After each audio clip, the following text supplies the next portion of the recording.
അനുഗ്രഹിക്കപ്പെട്ട നല്ല സമയത്തിനായി ഞാൻ ദൈവത്തെ സ്തുതിക്കുന്നു, സ്തോത്രം ചെയ്യുന്നു. ദൈവവചനം ശ്രമിച്ചുകൊണ്ടിരിക്കുന്ന എല്ലാ ദൈവമക്കൾക്കും വീണ്ടും വരാമെന്ന് അരുളി ചെയ്തവനായ കർത്താവായ യേശു ക്രിസ്തുവിൻ്റെ ധന്യനാമത്തിൽ ഞാൻ എൻ്റെ സ്നേഹവന്ദനം അറിയിക്കുന്നു. ഇന്നത്തെ അല്പസമയത്തെ ചിന്തയ്ക്കായി സംഖ്യാപുസ്തകം 11-ാം അധ്യായം 23-ാം വാക്യം നമുക്ക് വായിക്കാം. യഹോവ മോശയോട്, യഹോവയുടെ കൈ കുറുതായിപ്പോയോ? എൻ്റെ വചനം നിവൃത്തിയാകുമോ ഇല്ലയോ എന്ന് നീ ഇപ്പോൾ കാണുമെന്ന് കൽപ്പിച്ചു. അനുഗ്രഹിക്കപ്പെട്ട ഒരു വേദവാക്യമാണ് നാം കേട്ടത്. അടിമ വീടായ മിസ്രയീമിൽ നിന്നും മോശയുടെ കൈയാൽ ഇസ്രയേൽ മക്കളെ രക്ഷിച്ച് ചെങ്കടൽ പിളർന്ന് ചെങ്കൽപാത ഇസ്രയേൽ ജനത്തിനു വേണ്ടി തുറക്കുകയും ജനത്തെ ക്ഷേമത്തോടെ ദൈവമരുഭൂമിയിൽ എത്തിക്കുകയും ചെയ്തു. വലിയ പ്രതിസന്ധികൾ അവർ നേരിടേണ്ടി വന്നിരുന്നുവെങ്കിലും ഇന്നേ വരെ ആരും ചെയ്യാത്ത അത്ഭുത പ്രവൃത്തികൾ ചെയ്ത് അന്ന് വരെയുള്ള പ്രതികൂലങ്ങളിൽ നിന്നും ദൈവം ജനത്തെ വിടുവിച്ചു. ഇപ്പോൾ ഇസ്രയേൽ ജനത്തിന് സമാധാനമുണ്ട്, ശക്തിമാന്മാരുടെ ആഹാരമുണ്ട്, വെള്ളമുണ്ട്, രാത്രിയിലെ വെളിച്ചത്തിന് അഗ്നിസ്തംഭവും പകൽ വെയിൽ കൊള്ളാതിരിക്കുവാൻ മേഘസ്തംഭവും അവർക്കുണ്ട്.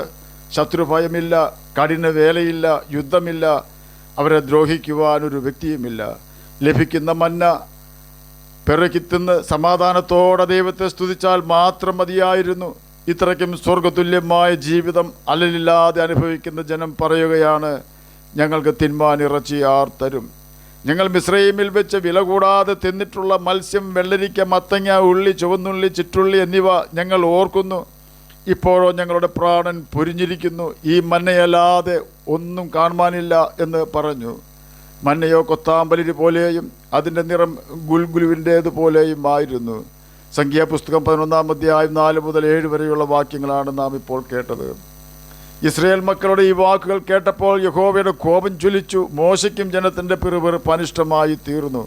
യഹോവ മോശയോട് സംഖ്യാപുസ്തകം 11-ാം അധ്യായം 18-ാം വാക്യത്തിൽ കൂടി പറയുകയാണ്, ജനത്തോട് നീ പറയണം, നാളത്തേക്ക് നിങ്ങളെ തന്നെ ശുദ്ധീകരിപ്പിൻ, എന്നാൽ നിങ്ങൾ ഇറച്ചി തിന്നും. ഞങ്ങൾക്ക് തിന്മാൻ ഇറച്ചി ആർ തരും? മിസ്രയീമിൽ ഞങ്ങൾക്ക് നന്നായിരുന്നു എന്ന് നിങ്ങൾ പറഞ്ഞ് യഹോവ കേൾക്കെ കരഞ്ഞുവല്ലോ. ആകയാൽ യഹോവ നിങ്ങൾക്ക് ഇറച്ചി തരികയും നിങ്ങൾ തിന്നുകയും ചെയ്യും. 1 ദിവസമല്ല, 2 ദിവസമല്ല, 5 ദിവസമല്ല, 10 ദിവസമല്ല, 20 ദിവസവുമല്ല, ഒരു മാസം മുഴുവനും തന്നെ.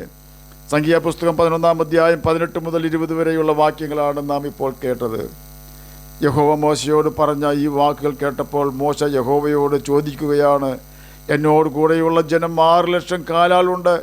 ഒരു മാസം മുഴുവൻ തിന്മാൻ ഞാൻ അവർക്ക് ഇറച്ചി കൊടുക്കുമെന്ന് നീ അരുളി ചെയ്യുന്നു. അവർക്ക് മതിയാകും വണ്ണം ആടുകളെയും മാടുകളെയും അവർക്ക് വേണ്ടി അറുക്കുമോ? അവർക്ക് മതിയാകും വണ്ണം സമുദ്രത്തിലെ മത്സ്യങ്ങളെയൊക്കെയും അവർക്ക് വേണ്ടി പിടിച്ചു കൂട്ടുമോ എന്ന് ചോദിച്ചു. ഈ ചോദ്യത്തിന് കർത്താവ് കൊടുക്കുന്ന ഉത്തരമാണ് സംഖ്യാപുസ്തകം 11-ാം അധ്യായം 23-ാം വാക്യത്തിൽ കൂടി മുൻപ് നാം കേട്ടത്. യഹോവയുടെ കൈ കുറുതായിപ്പോയോ? എൻ്റെ വചനം നിവൃത്തിയാകുമോ ഇല്ലയോ എന്ന് നീ ഇപ്പോൾ കാണും. എൻ്റെ കൈ കുറുതായിപ്പോയോ എന്ന വാക്കുകൊണ്ട് കർത്താവ് ഉദ്ദേശിച്ചത് എന്തെല്ലാം എന്ന് നമുക്ക് പരിശോധിക്കാം.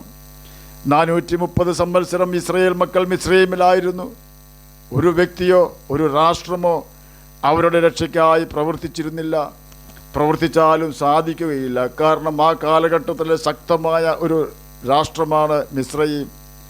ഇസ്രയേൽ മക്കൾ അവിടെ അടിമകളായിരുന്നു. അടികൊണ്ട് അവരുടെ ജീവൻ കൈപ്പാക്കിയിരുന്നു. മോശയെ അവരുടെ ഇടയിലേക്ക് കർത്താവ് അയക്കുമ്പോൾ അവർ പറയുന്നത്, നീ ഞങ്ങളെ ഫറവോൻ്റെ മുമ്പിൽ നാറ്റിച്ചു എന്നാണ്. 9 പ്രാവശ്യവും സകലവിധ ബാധയും സഹിച്ച ഫറവോൻ ജനത്തെ വിട്ടയച്ചില്ല. 10-ാം പ്രാവശ്യം അതികഠിനമായ ബാധ അയച്ചു. കുണ്ടറയിൽ മാവ് കുഴയ്ക്കുന്നവൻ്റെ ആദ്യജാതൻ തുടങ്ങി രാജാവിൻ്റെ ആദ്യജാതൻ വരെയുള്ള മിസ്രയീമിലെ മൃഗങ്ങളുടെയും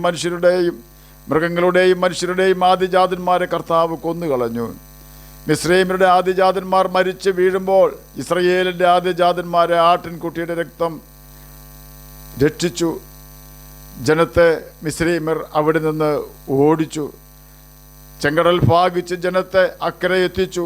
മാറയിലെ വെള്ളം മധുരമാക്കി പാറയെ പിളർന്നവർക്ക് വെള്ളം കൊടുത്തു. പകൽ മേഘസ്തംഭവും രാത്രി അഗ്നിസ്തംഭവും അവർക്ക് വഴി കാണിക്കുവാനും തണലിനുമായി യഹോവ നിയമിച്ചു. ആകാശത്തു നിന്ന് അവർക്ക് സ്വർഗീയ ധാന്യം കൊടുത്തു.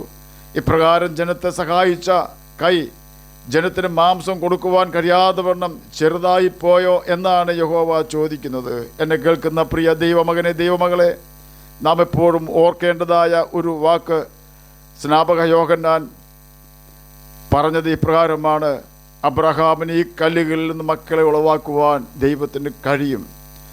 നൂറ്റാണ്ടുകൾക്ക് മുമ്പ് മരിച്ച അബ്രഹാമിനെ ഉയർപ്പിച്ച് 22 വയസ്സുള്ള ഒരു ചെറുപ്പക്കാരനാക്കി നിർത്തി അവൻ്റെ അടുത്ത് കിടക്കുന്ന ഒരു പാറക്കഷ്ണത്തിൽ നിന്നും ഒരു മകനെ ഉണ്ടാക്കി കൊടുക്കുവാൻ ദൈവത്തിന് കഴിയും എന്നാണ് അതിനർത്ഥം.